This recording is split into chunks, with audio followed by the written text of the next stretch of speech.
Hello everyone, welcome to AI's new video. Today we are going to have a discussion about data security.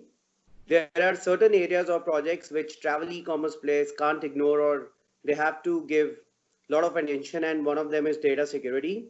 The reasons or the issues associated with data security could be operations related. For example, um, infrastructure is on cloud, or the reason could be the emerging trend. For example, in the case of remote workers using their own devices, they are also emerging as a threat or what is called insider threat. So to discuss the same, I have with me Jan Kubíček, who is Kiwi.com's Director of Security. So we welcome our guest. Hello Jan, how are you doing? I'm doing good. Thank you for having me. So Jan, some of the reasons behind data breaches are well known, but why do data breaches still happen? Is it because of the new technologies or some of the reasons which I have just pointed out? Why data breaches are still so tough to control? That's a fairly complex question. You have to understand from the beginning that security is always the cost. And the risk of a data breach is often perceived as something that's very unlikely, but with a devastating impact. The new technologies certainly may add to the risk, but if you take a look at the breaches that the massive breaches that happened, it's always or majority of the time about some failure or overlooking, for example, an old vulnerability. It's very rare that a breach happens because, or a massive breach happens because of some new feature or a new technology. What new technologies make more difficult is, or the overall digital transformations make more difficult, is that the time windows you have to address your security risks are getting shorter. If we take, for example, a British Airways breach from last year, it was because of a known and unpatched vulnerability in the third-party code. That happened, or my opinion is that somebody rushed the product to market and didn't pay attention to the vulnerabilities in the code. That's one of the examples.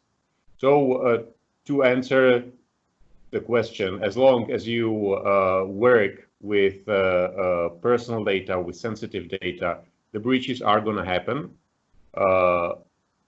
Sometimes because of malicious intent, sometimes because of pure negligence, and sometimes because just the technology fails. So Jan, going by today's environment, how would you consider things like employee or insider threat being an issue? Because for any organization, people could be laid off, unfortunately, but they could have access to credentials.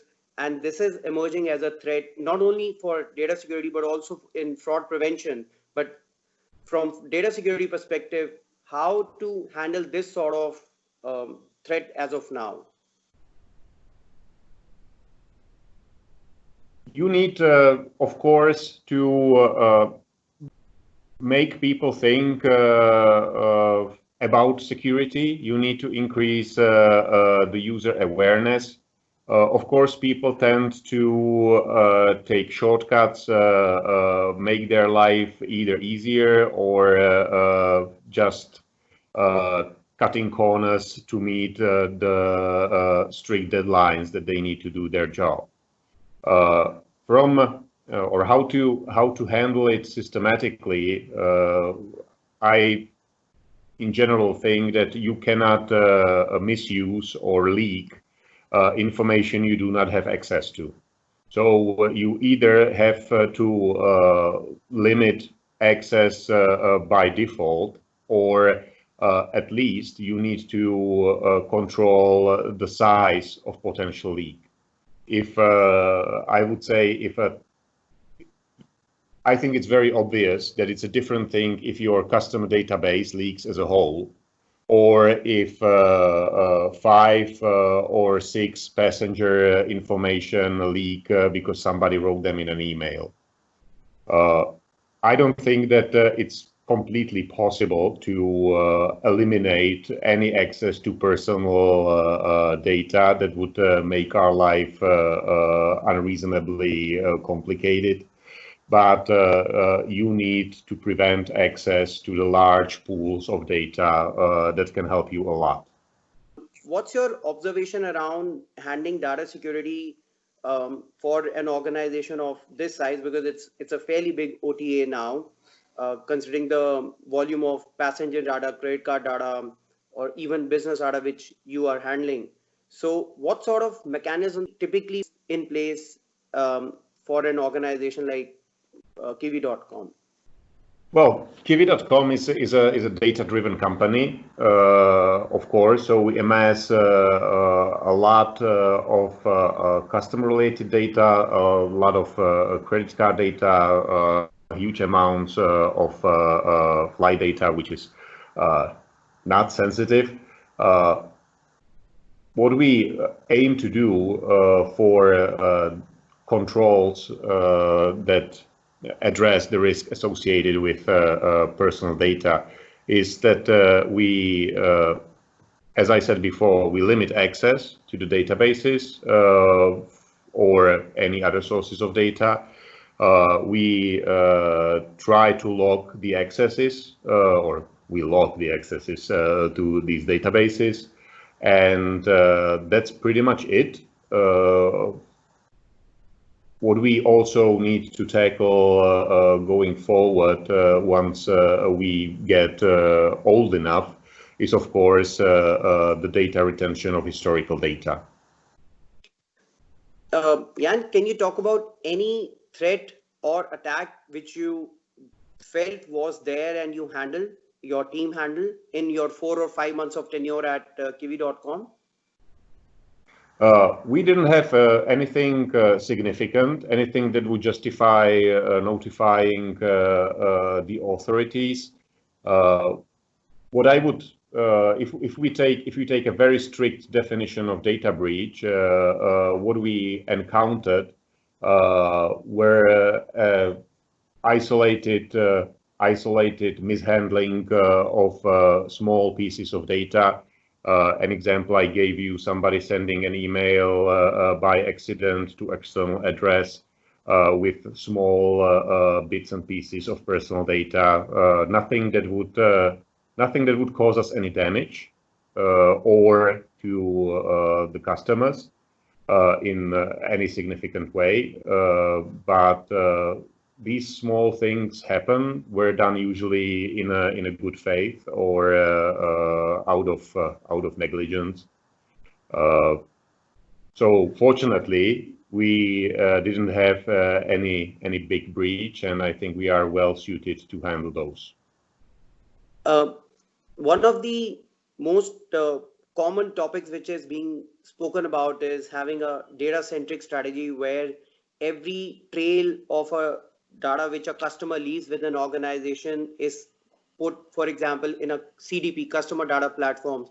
How come of these projects, how these projects are challenging from data security perspective, where a sudden change is taking place in the organization where data from various sources is going into one platform? Is it a big challenge to address? Absolutely. From security perspective, this is something that it's basically a new way of looking at cybersecurity. And if in a rapidly changing organization, I don't think that's reasonable to achieve. I think these data-centric strategies are more suited for more mature organizations, where you, for example, can have some master data management, but for a rapidly changing organization like Kiwi.com, I think it's more reasonable to just pinpoint your most strategic parts of data, most sensitive parts of data, and focus on securing those. And let's say watching or following the whole life cycle of data and its transformation and how it maps to security requirements is something that we, and not only us, are quite far from at this moment. Other than organizational changes, what do you make of an external challenge like regulatory impact? Regulatory impact, I, as a security professional, I actually welcome the regulatory requirements that have been finding our way into our industry, GDPR being the biggest one. It's sometimes it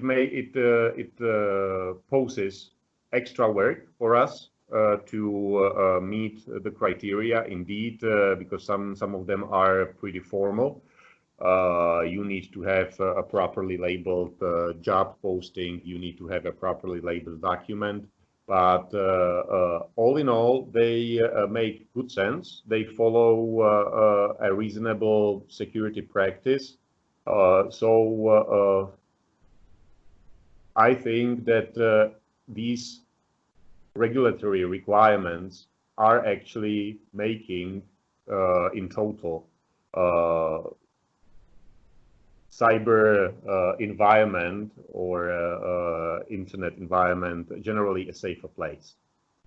And has the current situation in which employees are working from remote areas, they are using their own devices, are you specifically looking at some of these issues related to insider threat, or you think an organization's path which has been decided, like accessing certain databases, trading awareness, was well enough? But how do you look at the whole threat as of today, the insider threat? I don't think that insider threat changed for our organization significantly because of the recent epidemics, but because we are pretty much built as a company where people can access or work from pretty much anywhere.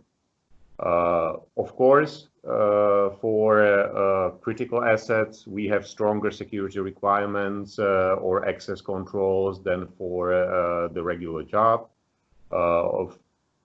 But people using their devices also require some security compromises on their part. Of course, if you buy yourself a nice shiny laptop, you have to, for example, install some controlling client to be able to access our network. Right. So, of course, bring your own device is generally a difficult topic, not only from security perspective, but also interestingly from a labor law perspective. But we are tackling it. I think the more traditional companies with more legacy IT have more difficult time with this than us. Yeah, lastly, we have spoken about some of the vulnerabilities. These could be related to feeble credentials, unintended human error, insider threat, and some of these are technology or related, like malware or application vulnerabilities. So what are your final set of recommendations to any data security specialists out there so that the threats and the attacks are combated at the right time? I have three recommendations. First, control your vulnerabilities. That's it's a tedious job. Nobody wants to do that. It can be only partially automated, but it's absolutely necessary.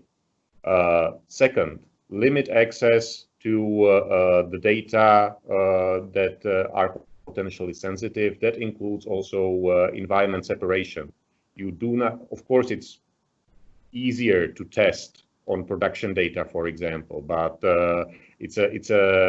basically it's a time bomb, a disaster waiting to happen. And third, practice and have a good incident response plan in place, because once an incident happens, and it will happen, it's only a question of time and the size of it. You don't want to be in place figuring out what to do next. You need to have a drill, you need to have a run book or a plan to follow, and you want to get it out as fast as possible. Thanks, Jan, for your time. It was a pleasure interacting with you. Pleasure was all mine. Thank you so much.